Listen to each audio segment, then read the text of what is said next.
صلاة وسلام عليك يا رسول الله صلى الله تعالى عليه وسلم.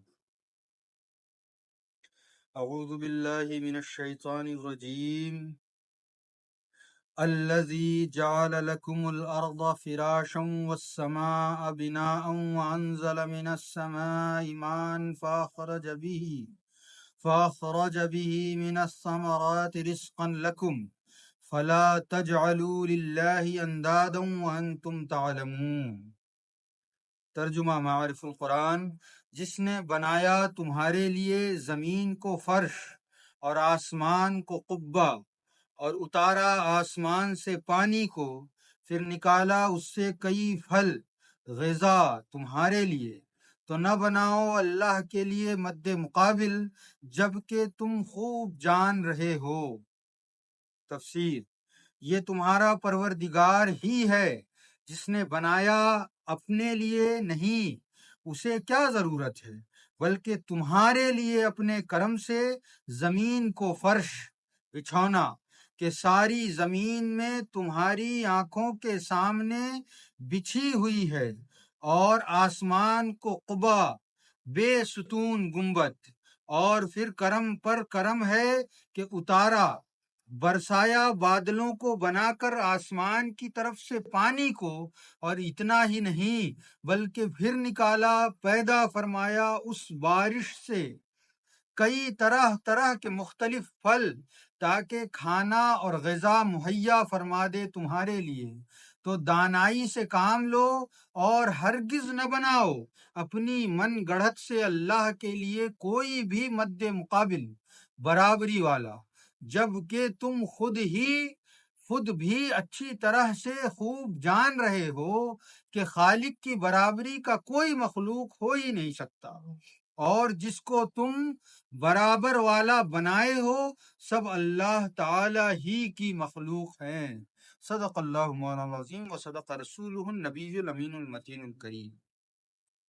پچھلی آیت میں اللہ رب العزت نے ارشاد فرمایا کہ اے لوگو، اللہ ہی کی عبادت کرو جس نے تمہیں پیدا کیا اور جس نے تمہارے پہلے آنے والوں کو پیدا کیا، اس امید پر کہ تمہارے دلوں میں اللہ رب العزت اپنا ڈر پیدا کر دے گا اور یہ ڈر تمہاری ہدایت کا سبب بن جائے. اب آگے اللہ رب العزت ارشاد فرماتا ہے کہ وہی رب جس کی تمہیں تمہارا رب یہ پیغام دے رہا ہے، جو رب تمہیں یہ پیغام دے رہا ہے، وہ وہی ہے جس نے اس زمین کو بنایا جس پہ تم چلتے ہو، سوتے ہو، مکان بناتے ہو، رہتے ہو. یہ جو زمین ہے یہ اسی رب تبارک و تعالیٰ کی بنائی ہے. یہ وہی ہے جس نے اس زمین کو بنایا اور آسمان کو بنایا. نہ اتنا بڑا فرش کسی نے اس سے پہلے بنایا، نہ اس کے بعد کوئی بنا سکتا ہے، کیونکہ اللہ رب العزت جس نے تمام کو یہ سوچنے سمجھنے بنانے کی قدرت عطا فرمائی، اس نے ایسی قدرت اور ایسا اختیار کسی کو دیا ہی نہیں کہ کوئی اس کے بنائے کی طرح بنا سکے. تو اللہ رب العزت نے یہ زمین بنائی، اتنا بڑا فرش جس کو ناپنا مشکل ہے.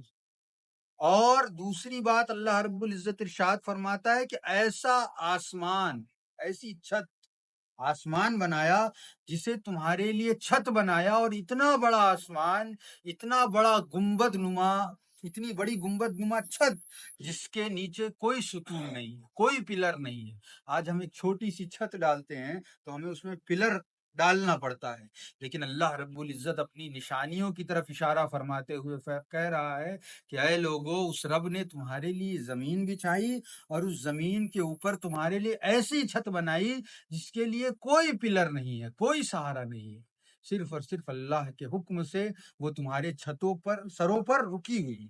یہ اللہ رب العزت نے ارشاد فرمایا. اور پھر فرما رہا ہے اور اسی آسمان سے تمہارا رب تمہارے لیے پانی بھی برساتا ہے تاکہ اس نے جو زمین بنائی ہے اس میں تم غذائیں اگا سکو، مختلف پھل اگا سکو، مختلف اناج اگا سکو اور اسے کھانے میں استعمال کر سکو. تو اللہ رب العزت نے اتنا سب کچھ کیا تمہارے لیے، تمہیں پیدا کیا، تمہارے رہنے کے لیے، ہمارے رہنے کے لیے زمین بنائی، ہمارے سروں پر چھت بنائی، اور ایسا قدرت کا نظام بنایا کہ اس چھت سے پانی برستا ہے. آج ہمارے بنائے ہوئے مکانوں میں اگر پانی برسنے لگے، اس میں سے پانی ریسنے لگے، تو یہ ایک عیب ہے. لیکن اللہ رب العزت نے ہمیں ایسی چھت بنائی کہ اس سے پانی برسنا یہ اللہ رب العزت کی قدرت کا مظاہرہ ہے. اگر پانی نہ برسے اس آسمان سے، جسے رب تبارک و تعالیٰ نے ہمارے لیے چھت قرار دیا ہے، اس آسمان سے، اس چھت سے پانی نہ برسے تو انسان بھوکوں مر جائے. ایسی قدرت ہے اللہ رب العزت کی. ہمارے یہاں زمین سے پانی نکلنے لگتا ہے، یا گھروں کے اندر اگر کوئی پیڑ اگائے، کوئی گھاس اگائے، تو اسے بدنما، اچھا نہیں دکھتا یا اچھا نہیں جانا جاتا ہے. ایسے گھر کو خراب جانا جاتا ہے کہ اس کی بناوٹ میں کوئی کمی ہے. لیکن اللہ رب العزت نے جو فرش بچھایا، تو ایسا فرش بچھایا کہ اس سے ایسے پھل اگائے جو ہمارے کھانے میں کام آئے، ایسے اناج ہمیں دیے جس سے ہم پیٹ بھر سکے، اپنا اور اپنے جو اہل و عیال ہیں ان کا پیٹ بھر سکے. اللہ رب العزت کی قدرت کہ اس نے ہمیں ایسی نعمتوں سے نوازا.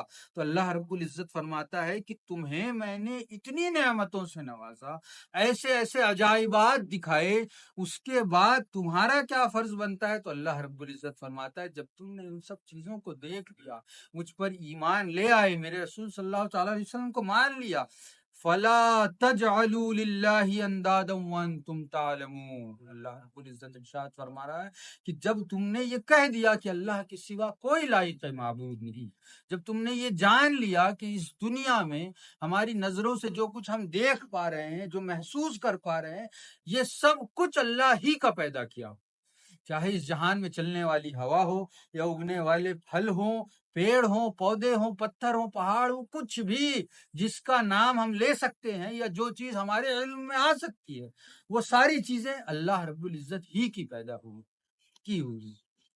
تو اللہ رب العزت فرما رہا ہے تو اب جب تم اتنا جانتے ہو تو یہ جانتے ہوئے تم میرے برابری میں کسی کو نہ بناؤ، میرا برابر کسی کو نہ بناؤ، میرا مد مقابل کسی کو نہ بناؤ، چاہے وہ تمہاری خواہشات ہی کیوں نہ ہو. جب میں نے تمہیں حکم دیا کہ نماز پڑھو، تو اب تمہاری خواہشات، تمہاری ضروریات کتنے ہی آڑے کیوں نہ آئے، تمہارا فرض کیا ہے؟ میرے حکم کی تعمیل کرو، کیونکہ میں سب سے بڑا ہوں، میں سب سے عظیم تر ہوں. میں جو کچھ تمہارے پاس ہے اس کا دینے والا صرف اور صرف اللہ رب العزت فرماتا ہے میں ہی ہوں. اللہ رب العزت نے آسمان و زمین کی طرف یہ اشارہ کر کے ہمیں بتایا، ہمیں جتایا کہ تمہارے پاس جو کچھ ہے وہ میرا دیا. تو اب تمہاری ضروریات، تمہاری خواہشات میرے حکم کے مقابل نہیں آ سکتی. میں نے اگر تمہیں کسی بات کا حکم دے دیا تو اب ہر حال میں تم پر ضروری ہے کہ تم اسے بجا لاؤ، چاہے تمہارا کچھ بھی معاملہ ہو. اسی لیے کہتے ہیں کہ نماز ہر حال میں ہم پر فرض کی، چاہے ہم اگر کھڑے ہو کر پڑھ سکتے ہیں تو کھڑے ہو کر پڑھنی ہے، اگر کھڑے ہو کے نہیں پڑھ سکتے تو بیٹھ کے پڑھنی ہے، بیٹھ کے نہیں پڑھ سکتے تو اشارے سے پڑھنی ہے. لیکن نماز کے لیے کوئی معافی نہیں. زکوٰۃ، اگر ہمارے پاس اتنا مال اللہ رب العزت نے ہمیں دیا ہے کہ ہمیں زکوٰۃ ادا کرنی ہے تو زکوٰۃ ادا کرنی ہے. اب کوئی بہانہ، کوئی عذر نہیں پیش کیا جا سکتا. اگر وہ نصاب کو پہنچتا ہے، اس پر حولان حول 1 سال گزر جاتا ہے مکمل اس مال پر، تو ہمیں زکوٰۃ دینی ہے. حج فرض ہو گیا تو اب ہمیں حج ادا کرنا ہے. ہمیں کوئی بہانہ، کوئی عذر ہمارے کام نہیں آئے گا. اور قیامت کے دن اللہ رب العزت ہم سے سوال کرے گا کہ میں نے تمہیں بہترین مال دیا، بہترین جسم دیا. سب سے عظیم سوال تو اس رب کریم کا یہ ہوگا کہ میں نے تمہیں اتنا اچھا جسم دیا جس میں دونوں ہاتھ کام کرتے تھے، دماغ کام کرتا تھا، آنکھیں کام کرتی تھی، کان کام کرتے تھے، پورا کا پورا جسم صحیح و سالم تھا، تم نے اسے کہاں استعمال کیا؟ تو ذرا غور کریں کہ ہمارا جواب کیا ہوگا. کیا اللہ رب العزت نے ہمیں جس مقصد سے پیدا کیا ہم اس مقصد کے لیے جی رہے ہیں؟ نہیں، ایسا نہیں ہے. لیکن ایسا ہونا چاہیے. ہمیں کوشش کرنا چاہیے کہ ہم زیادہ سے زیادہ اپنے رب تبارک و تعالی کے احکام کے پابند ہو جائیں، اپنے رب کریم کے کرم کے حقدار ہونے کی کوشش کریں، اس کی صفت رحیمی کے قریب جانے کی کوشش کریں، اور اللہ رب العزت کے غضب سے بچنے کی کوشش کریں. کیونکہ یہ جو کچھ دیا ہوا ہے اسی کا ہے، اور جو کچھ اس نے دیا ہے اس کا وہ بے شک حساب لینے والا ہے.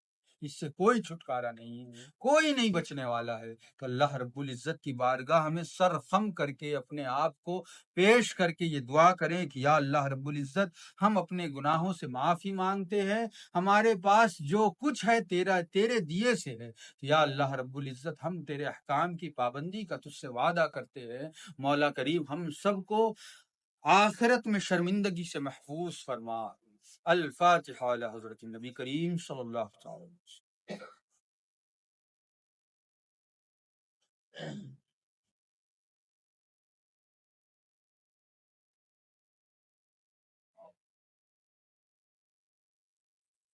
ان اللہ وملائکته یصلون علی النبی یا ایھا الذین آمنوا صلوا علیہ وسلموا تسلیما۔